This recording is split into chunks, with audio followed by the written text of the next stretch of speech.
Hi guys, welcome to Friday 16th November. Just gone 8:30 here in London. Going to run through the briefing. Obviously, you can see from the background now, pound trading at quite an interesting level. We've just got Monday's low trading as the high of the day. Worth keeping an eye on that. You've also got Theresa May speaking on LBC radio at the moment. Draghi also has just come through with a couple of comments, but not really moving the market too much. I think quite interesting. I just tweeted about it. If Monday at 10 o'clock, the low, would you say the uncertainty is as bad as it is now? I mean, perhaps you know, a decent little recovery from the pound already. It'll be interesting to see what happens here. You've also got yesterday's sort of high from the afternoon as well in the mix to take into consideration with the pivot. I mean, for me, I think we could actually get to the low that we had back on the 14th on the Wednesday as well. And for me, that would be the sort of the main hurdle from a technical point of view. These markets, whether you can argue that they're moving technically or not, with sort of the swings and roundabouts that have been happening over the last sort of 24 hours or not, is up for debate. Unfortunately, yesterday I was away from the office in the morning, and you can see the sort of main reaction really starting from, well, just around about sort of 7 o'clock coming through, and we had the resignation, which really kicked things off to the downside. And you can see since then we have continued. I realised I didn't have the chart changed over, so that low from Monday traded at 10 a.m. Obviously the high for now as well. Whether we can hold here or not will be sort of key for the morning. But the main sort of level I'm looking at for, you know, more of a maybe a medium term short would be if we can have a slow grind up to Wednesday's low. So the stories from overnight, obviously we can come on to anything other than Brexit in a bit. I'm sure everyone is getting to the point where they are quite bored of it. You know, you come back and every news channel for the duration of the duration of their programme is Brexit related, and rightly so. You know, May has come out quite bravely, I would suggest, standing outside number 10 when, you know, some people were speculating she was going to resign, and you know, stood firm, and the pound actually, you know, recovered slightly when she started speaking. I think it was, you know, just after sort of 5 o'clock, 6 o'clock and you can see we actually did push higher into sort of the close, and have drifted higher as well today. Yesterday it started all quite well. You can see we pushed higher into the morning. We had, you know, Donald Tusk come out and say November the 25th is the date for the leaders to sign off for the Brexit deal. Okay, this is good. We're going to get the ball rolling. The evening beforehand, you saw the pound go from 129 up to almost 131 in the space of a few hours, couple of hours. But then really once these resignations started, the pound, you know, came under pressure, which you would expect. The pound hates the uncertainty, and I think if we look we'll look in a moment at a couple of possible scenarios where the pound could go, whether it be sort of a general election, or if we go down perhaps a no deal route or leadership challenge, where the pound could go. But opportunity wise, I would expect over the coming weeks it to be quite interesting. You've got, you know, rumours floating round, and I think it's quite important as well just to take each rumour with a bit of a pinch of salt. If you remember, even 2 weeks ago you had the rumours that he was resigning, and then, you know, the next day the thumbs up and the pound went higher. But now it's literally the headlines are coming out. Theresa May is going to resign, then 2 minutes later, well, she's got the emblem on the where she's speaking, and that means she's going to stay. Well, actually David Cameron had that and he left. I think, you know, you're going to have the journalists really trying to get that tweet in first, that comment in first, that source in first, and then you get the movement. So at the same time, people are going to be taking a bit of a gamble from that point of view to get their name out there. I mean, generally that's how I feel, because even this morning you've had, well, at 9 o'clock you're going to have a vote of no confidence expected. You've got someone else expected to leave throughout the day, and then 2 minutes later it sort of comes out, and actually, well, that's not the case at all. Just while obviously going through the briefing, I've got the tweet deck open just in case Theresa May does continue to come out with anything, but for now it's more of as a general chat, not necessarily completely the deal related. So yeah, quite a few contrasting statements. I think that's the sort of the important point to take into question. So yeah, let me just transition over. This tweet I think was quite interesting from Viraj Patel at ING, just with a couple of scenarios in his opinion, not necessarily ING's opinion, but of where the pound could go. So we're currently trading, 128.50. So this was done when the pound was slightly lower, albeit we were trading there again this morning. So we got the leadership challenge but unsuccessful, so the pound would still come under pressure. I think we could go below 127 on that, to be honest. I think if it does come out and they get the votes in and it goes from there, then sure, the uncertainty that the pound hates will, I think, weigh quite heavily. No deal March 2019, yeah, absolutely 120 is inevitable. And maybe if we switch back over to the pound and look at a more sort of longer term play, 120 would take us down to that multi-year low. So the low after Brexit, 35-year low. I think we can get to that point quite quickly if by March no deal was struck. But I think we're still quite far away from that point of view. I think Theresa May, like she said, is going to stick it out. She's in quite a hard position. I think everyone can sort of appreciate that, whether they agree with the deal that's on the table or not. She's doing a tough job. I think from a Brexit point of view, it would have been a lot more positive for your Brexiteer if someone who had voted Brexit was actually in charge. It's not surprise, not easy when Theresa May, who was heavily sort of Remain, was then put in charge. You're going to have this sort of contrasting view, and it's easy to sort of criticise from the sidelines. It's easy to leave when the going gets tough, and then sort of criticise from there and say this isn't the deal that I want. Well, it seems maybe this is the only deal we can get. You can't expect it to be the easiest sort of ship to sail down through Brexit. Are the EU really gonna allow it to be that easy? I don't know whether we could ever get to the situation where we have a second referendum. Who even knows what the outcome would be? And then if it was to then be Remain, well, surely you've got to have a three-peat. So the uncertainty, I think, is going to weigh on the pound short term. I think it just remains to be seen. I think it'd be quite interesting to see what happens with Gove today. He's declined every single comment yesterday and again this morning. So I'd be almost having a little sort of your tweet deck open with Gove as the sort of the search to see if you can sort of get a beat on the markets. I know Anthony did a tweet not too long ago of good people to follow for Brexit related sort of stories, the journos.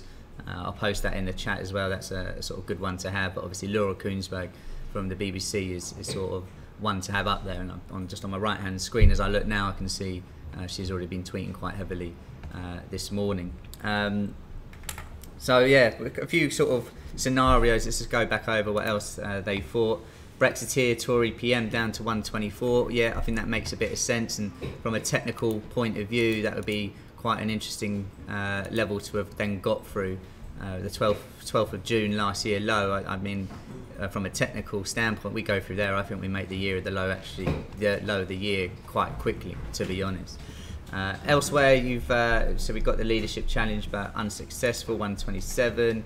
Constitutional limbo, no credible PM, 125. Well, yes, I'd say even lower as well. And if we go on to sort of the odds of the next PM, you've got Safe's favourite man in the world, Jeremy Corbyn, the favourite, coming in at, well, you've got low as 4s there, or 9-2, 5-1 as the sort of the favourite. Dominic Raab, Javid, Boris Johnson, Michael Gove, David Davis and Jacob Rees-Mogg making up the sort of the rest of the list. So, I mean, look, would any of them really want the job right now? I think you've got to sort of wait and sort of see from a personal point of view. And then, you've got a couple of people in there that have just left the ship, leaving the leader, someone you've got to support, and you leave when the going gets tough. I don't know. it's up for debate whether those were the right decisions or not, and everyone will have a personal opinion. And also that's what trading is. I think going back to the pound, just to trade today from a technical point of view, by just bringing the pivots, it's from a fundamental standpoint you can have your opinion, but then obviously trading that when it comes into play is the main sort of advice I would give. Yes, I think sentiment is down, but unless we really were to break, say, this trend going from yesterday's low to today's low, and maybe even you could chuck in the sort of the closing high that we had, I wouldn't necessarily be looking to get too aggressively short. Yes, the Monday low right now, yeah, absolutely is working very well, and the Wednesday low at 129 on the futures also looks pretty good. So technically for me, that's how I would sort of look at it. I think just like yesterday was, where it's the more unscheduled things that come out, I think that's going to be your main sort of drivers going forward. So worth not necessarily holding trades too long where you haven't got it risk-free, or maybe a stop move down to your entry, but definitely the pound-related markets. Having a quick look elsewhere, we'll come back onto sort of the calendar and whatnot. You've got, well, let's go through the oil figures. I think oil is actually quite an interesting market right now. So yesterday, a build of 3 million was expected. And you can see from up at the top here, it came in at 10.2. So a much bigger build than was, well, one, priced in, and two, was expected. You can see, looking at the reaction of oil here, and I'm just going to highlight, because it came in at 4 o'clock, which obviously it's unusual to come on a Thursday, and 4 o'clock is the time it does when it comes out on this day, due to the bank holiday we had in the States on the Monday. So if you're, if you were to say first thing yesterday morning, what, it's going to come in a build of 10.2, you're thinking, well, hang on, we can get down to that low again. Is a bottom in? To see a reaction like this of sort of bullish figures is perhaps quite telling. And I know there's a bit of chatter in the office where Piers and Will were half talking about, is that a sign that we're starting to see a bit of a reversal? Perhaps, and I think short term you've got maybe going into sort of the close of the week favour the upside. We've actually just reached a pretty interesting resistance level, as actually all markets are trading now quite near, got a pound on that resistance point. I know when I was looking at US equities not long ago, they were as well. And you can see here on oil, whether we can close above there or not, end of the day will be quite significant. The pivot and this trend line, which could match up later on, will be another one to take into consideration. So have we got the low in oil? You'd be a brave person to sort of say so, but I think after a move, and let's just put this onto a daily chart, have a look at that. This was the longest losing streak in, well, ever, I think. Broke that 1983 one. Technically, whether you're going to say the bottom for oil was done for technical reasons or not, why didn't it stop at this level, at that level, and so on. But you can see where we did stop, and maybe I'll just have to move it above the camera just to show that more clearly. You had 2017's in the sort of December and February, so 2016 December, really good support. Once we had broken through that then in November last year, and again now. So technically working quite well. Whether it's just a bit of a reprieve or not remains to be seen, but when you have figures like that come out and the market reaction isn't heavily to the downside, I think that is quite telling. Elsewhere, a bit of positive talk for relations between US and China, and you can see equities in the US just pushed higher into the close. We also had Jerome Powell come out and speak. I would say it was probably around 6 o'clock. So actually, when we were just perhaps testing this trend channel, and he said, well, maybe now is a good time to review the Fed's sort of plan forward guidance. And I didn't actually see the initial reaction following these comments as I was heading out the door. But you can see we also pushed through, and a bit more positive talk on US and China. ING, I was reading an article this morning where they were saying they imagine China is prepared to make further concessions, as well, you can see the effect that the economy is having, or the reaction of the trade talks are having on their economy. It's suffering quite badly. So those are things to consider into the close of the week. Obviously focus is elsewhere with Brexit, and even looking at the the calendar for today, if I just bring that into picture in a moment to make sure I've got the right day, you can see, is there much going on that's really going to drive price other than your Brexit headlines? We've got some Eurozone inflationary numbers out of 10, short-term reaction if anything. Industrial production 215, again, are we going to see a full-blown reaction from that? I would be very surprised if we did. Draghi came out at 8:30, nothing really happened. Theresa May, the LBC interview, not really reacting too much to any of those comments. It's more as a bit of a general chat as mentioned. So calendar-wise, I'd almost look to bin it unless we really broke out these low and high end of the ranges and wildly out of line. So I wouldn't even be looking to really trade these numbers if I'm being completely honest. I think it's a case of sort of sitting on your hands and waiting for that opportunity to come to you, rather than sort of chasing the market. Elsewhere, I saw something quite interesting. If I just bring up this, Bloomberg tweeted this earlier. Speculators have raised bullish bets on the greenback to highest since January 2017. And if you remember, in the markets, January 2017, what did the dollar do? Well, came under pressure quite drastically. Obviously helped by the fact that Donald Trump was saying it was way too expensive, and the euro, the pound, the Aussie all strengthened at the beginning of 2017, and actually kind of the beginning of this year as well, until he started saying it was then too weak.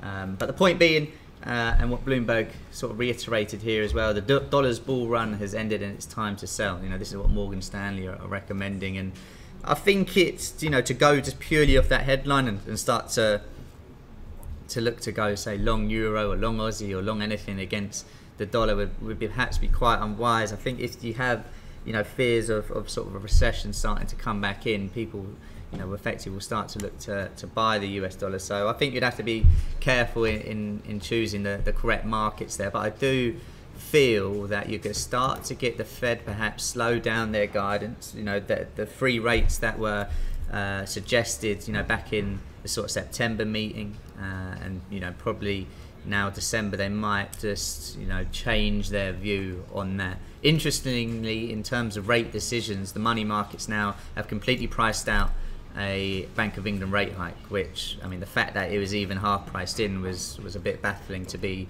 completely honest, just after when a deal would be struck. But yeah, that's off the table for now. It'll be interesting to see come December what the Fed do forward guidance wise. So a bit of dollar weakness into the back end of the year, early next. Yeah, I could see that happening.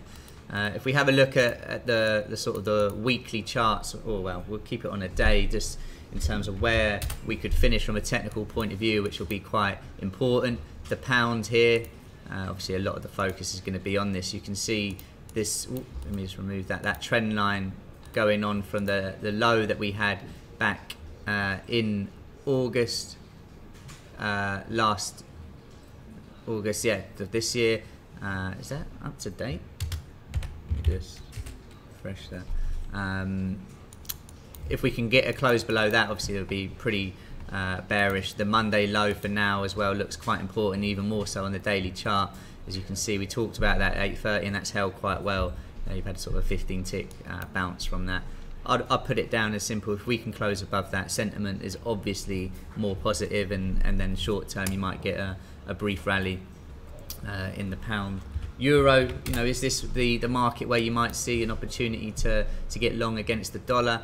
Maybe not right now as well, but let's have a quick look at this sort of trend line coming through. It's not amazing, but similar sort of level. You've got 140 in the mix as well, but you've also got this low, the 5th of November. Remember.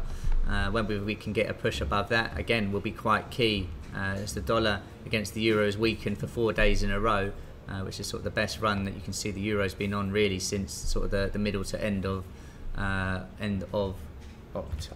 August. Sorry. S&P is a tricky one. I got long myself personally after the midterms. Was obviously quite excited to see that push that we had on the 7th. Stock went to sort of scratch. When we couldn't break through from a technical point of view, that sort of October low. And when I was in Dublin on Monday, I saw myself get stopped out at entry.